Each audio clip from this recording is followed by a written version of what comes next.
mois de juin, nous avons reçu la traditionnelle lettre du maire sur le budget qui titre pour cette année 2023 « La ville maintient sa trajectoire ».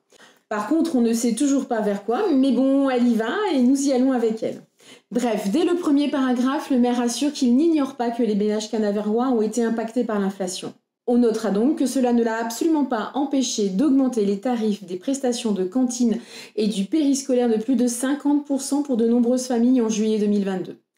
Nous avons droit ensuite à l'éternel passage sur la gestion rigoureuse depuis 2014 qui permet de ne pas augmenter les impôts en 2023. Gestion rigoureuse qui ne l'a pas empêché, là non plus, depuis son élection en 2014, d'augmenter les impôts de plus de 70%.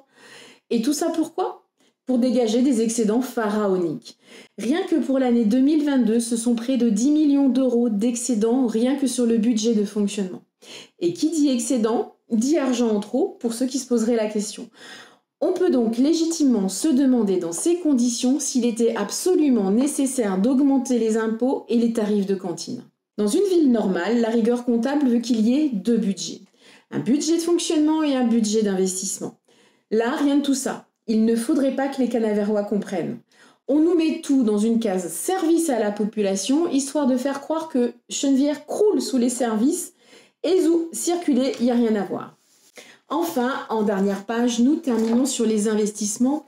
On remarquera que chaque année, des investissements disparaissent. Les travaux prévus au Bois-l'Abbé, par exemple, plus là.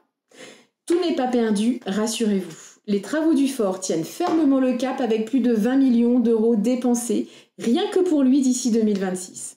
À comparer aux seulement 20 millions que le maire se vante d'avoir dépensés depuis 2014 pour la voirie, on se demande là encore où est la rigueur. Par contre, on voit très bien où sont les priorités.